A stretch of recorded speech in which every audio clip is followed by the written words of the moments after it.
New Zealand का e visa Pakistani passport पर किस तरीके से हासिल कर सकते हैं, उसके रिक्वायर्ड डॉक्यूमेंट्स क्या है, उसकी फीस कितनी है और कौन सा प्रोसीजर को आप फॉलो करके न्यूजीलैंड का 99% ऑफ विजिट वीजा हासिल कर सकते हैं।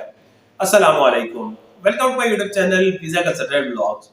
वीजा कंसल्टेंट ब्लॉग साथ मैं हूं आपका दोस्त ईशान सदीक। अगर अभी तक आपने हमारा यूट्यूब चैनल सब्सक्राइब नहीं किया तो आपसे रिक्वेस्ट है हमारा यूट्यूब चैनल सब्सक्राइब कर लें और साथ में बेल आइकन लाजमी प्रेस कीजिएगा ताकि आने वाला जो भी व्लॉग हो, वीजा इंफॉर्मेशन हो, वो आपके पास टाइम बाय टाइम पहुंच सके। आज के जो व्लॉग हम बात करेंगे न्यूजीलैंड विजिट वीजा के बारे में। न्यूजीलैंड का ई वीजा होता है। ई वीजा बेसिकली कहा जाता है पेपर वीजा को, इलेक्ट्रॉनिक वीजा को, जो आपको ईमेल पे आता है तो आप उसका प्रिंट निकाल के यहाँ से ट्रेवल करते हैं। ई वीजा पासपोर्ट के ऊपर स्टिकर नहीं होता। न्यूजीलैंड का ई वीजा हासिल करने के लिए कौन से डॉक्यूमेंट्स चाहिए होते हैं और कौन से स्टेप्स को फॉलो करके आप न्यूजीलैंड का 99% वीजा हासिल कर सकते हैं। तो इस वीडियो को एंड तक देखिएगा ताकि आपको सारी इंफॉर्मेशन इस वीडियो से मिल सके। न्यूजीलैंड का ई वीजा अगर आप हासिल कर लेते हैं तो उसका एक बहुत बड़ा एज है कि न्यूजीलैंड का ई वीजा कन्वर्टेबल भी है और एक्सटेंडेबल भी है। कन्वर्टेबल इस तरीके से है कि अगर आप न्यूजीलैंड जाते हैं तो वहां पर जाके आप अपनी जॉब सर्च करते हैं, तो अगर आपको जॉब मिल जाती है तो न्यूजीलैंड में रहकर ही आप अपने वीजे को कन्वर्ट करवा सकते हैं। और अगर आप वहां पर जाके अपने वीजे को एक्सटेंड करवाना चाह रहे हैं तो आप इसको एक्सटेंड भी करवा सकते हैं। ऐसा नहीं है कि जब आपको वहां पर जॉब मिल जाए तो आपको वहां से आउट होना पड़ता है। आप न्यूजीलैंड में रहकर ही अपने वीजे को एक्सटेंड भी करवा सकते हैं और कन्वर्ट भी करवा सकते हैं। आपको न्यूजीलैंड से आउट नहीं होना पड़ता। न्यूजीलैंड का वीजा हासिल करने के लिए फर्स्ट ऑफ ऑल आपको न्यूजीलैंड इमिग्रेशन की वेबसाइट पर जाके वहां पर न्यूजीलैंड की इमिग्रेशन वेबसाइट पर जाके आपको वहां पर अकाउंट बनाना पड़ता है। इमी अकाउंट आपको बनाना पड़ता है क्योंकि इसका ई वीजा है। फॉर्म आपका सारा वहीं पे फिल होता है और डॉक्यूमेंट्स वहां पर अपलोड किए जाते हैं। फर्स्ट स्टेप में आपको न्यूजीलैंड इमिग्रेशन की वेबसाइट पर जाके अकाउंट बनाना पड़ता है। और जहां तक बात रही न्यूजीलैंड का विजिट वीजा हासिल करने के लिए कौन से डॉक्यूमेंट्स चाहिए होते हैं। न्यूजीलैंड का विजिट वीजा हासिल करने के लिए सारे डॉक्यूमेंट्स आपको स्कैन की सूरत में चाहिए होते हैं, पीडीएफ या जेपीजे की सूरत में चाहिए होते हैं। पिक्चर्स आपको जेपीजे की सूरत में चाहिए होती है और बाकी जो सारे आपको डॉक्यूमेंट्स हैं वो पीडीएफ की सूरत में चाहिए होते हैं। फर्स्ट ऑफ ऑल जिसमें डॉक्यूमेंट्स आते हैं आपका पासपोर्ट। पासपोर्ट आपका 8 मंथ वैलिड होना चाहिए और अच्छे तरीके से स्कैन होना चाहिए। उसके बाद क्या आती है पिक्चर्स वाइट बैकग्राउंड के साथ, और 6 मंथ से पुरानी पिक एक्सेप्टेबल नहीं होती। आपका आईडी कार्ड का फ्रंट और बैक अच्छे तरीके से स्कैन होना चाहिए। आपका एफआरसी, अगर आप न्यूली मैरिड हैं तो अपना एमआरसी यानी का नामिक कॉपी साथ में अटैच कर सकते हैं।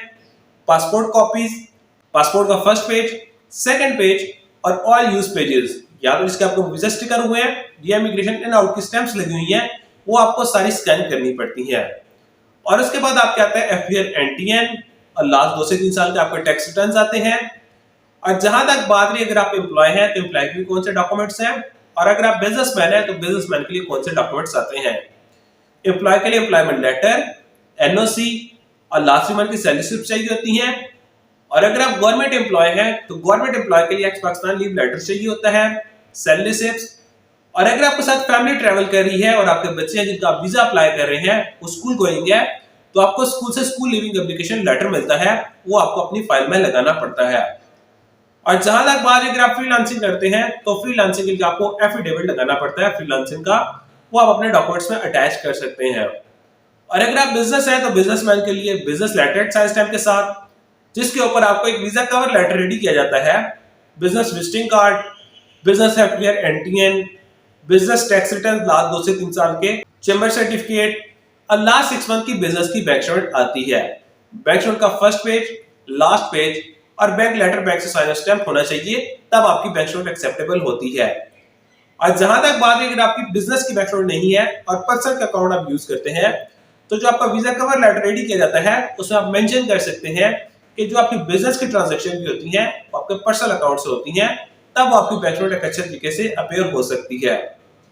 और जहां तक बात है जो एक बहुत इंपॉर्टेंट क्वेश्चन है कि न्यूजीलैंड का विजिट वीजा हासिल करने के लिए अकाउंट में क्लोजिंग बैलेंस कितना होना चाहिए। न्यूजीलैंड का विजिट वीजा हासिल करने के लिए आपके अकाउंट में कम से कम भी 12 से 15 लाख होना चाहिए, जो एक अच्छा बैलेंस कंसीडर किया जाता है। लेकिन ऐसा नहीं है कि आपकी पिछले 3 से 4 महीने में कोई ट्रांजैक्शन हिस्ट्री इतनी नहीं है और पिछले 3-4 महीनों का जो क्लोजिंग बैलेंस है 1.5 से 2 लाख है और आप न्यूजीलैंड का वीजा अप्लाई करना चाह रहे हैं तो लास्ट मंथ पर आके आप 15 लाख 20 लाख अपने अकाउंट शो कर देते हैं, तो इससे आपकी स्टेटमेंट एक अच्छी नहीं समझी जाती।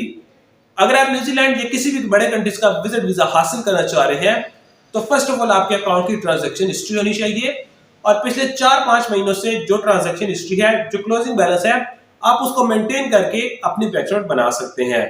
न्यूजीलैंड का विजिट वीजा हासिल करने के लिए कम से कम 12 से 15 लाख आपके अकाउंट में होना चाहिए। और जहां तक बात है इसके लिए जो एक अच्छी सैलरी कंसिडर की जाती है, न्यूजीलैंड का विजिट वीजा हासिल करने के लिए आपको जो एक अच्छी सैलरी कंसिडर की जाती है 1 लाख प्लस से एक अच्छी सैलरी कंसिडर की जाती है। 1,20,000 जो एक अच्छी सैलरी कंसिडर की जाती है। आपकी सैलरी सिर्फ साथ में अटैच होती है। अगर आप किसी भी कंट्री का विजिट वीजा हासिल करना चाह रहे हैं तो कोशिश करें जो आपकी सैलरी है वो आपके अकाउंट में ट्रांसफर हो, आप बाय हैंड सैलरी ना लें, क्योंकि जब भी आपकी सैलरी सिर्फ एम्बेसी में जाती है तो एम्बेसी को वेरीफाइड करनी पड़ती है। तो जब आपकी जो ट्रांजैक्शन हिस्ट्री है उसमें आपकी जो सैलरी है वो आपके अकाउंट में आ रही होती है तो वेरीफाइड हो जाती है। तो इस तरीके से आप ये सारे डॉक्यूमेंट्स अपनी फाइल में अटैच कर सकते हैं। और जहां तक बात है न्यूजीलैंड का विजिट वीजा हासिल करने के लिए क्या आपको कंफर्म टिकट लगाना पड़ता है, कंफर्म पेड टिकट या कंफर्म पेड होटल लगाना पड़ता है। न्यूजीलैंड का विजिट वीजा हासिल करने के लिए आपको कंफर्म टिकट नहीं लगाना पड़ता, आपको आइटनरी लगानी पड़ती है। और इसके बाद जहां तक बात रही होटल बुकिंग की, होटल बुकिंग अगर आप कंफर्म पेड होटल बुकिंग लगाना चाह रहे हैं तो आप कंफर्म पेड होटल बुकिंग भी लगा सकते हैं। अदरवाइज ये है कि आपको कंफर्मेशन नंबर के साथ अपनी होटल बुकिंग लगानी पड़ती है, जो एक फ्री कैंसिलेशन के साथ भी आपको मिलती है।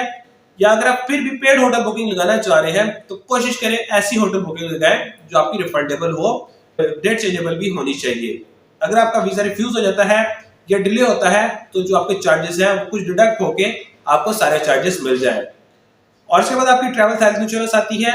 ट्रैवल हेल्थ इंश्योरेंस $50,000 को कवर करने वाली होनी चाहिए और Covid plus travel health insurance होनी चाहिए। तो ये सारे डॉक्यूमेंट्स चाहिए होते हैं न्यूजीलैंड का विजिट वीजा हासिल करने के लिए। न्यूजीलैंड इमिग्रेशन वेबसाइट पर जाकर आप अकाउंट बनाते हैं और उसके बाद आप सारा फॉर्म फिल करके डॉक्यूमेंट्स वहां पर अपलोड करते हैं।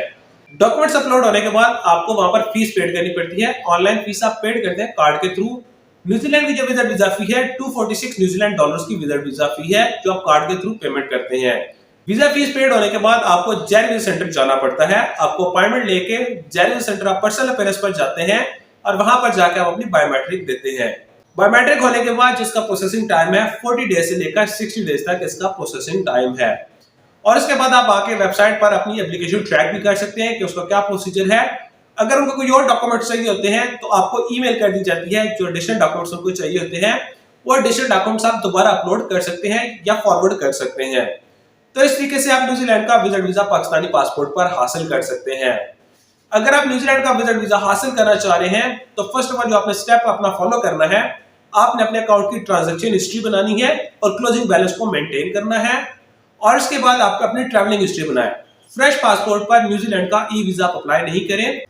बेशक आपको जो फाइनेंशियल टाइज है वो बहुत स्ट्रॉन्ग है, फिर भी आप फ्रेश पासपोर्ट पर न्यूजीलैंड का वीजा अप्लाई नहीं करें।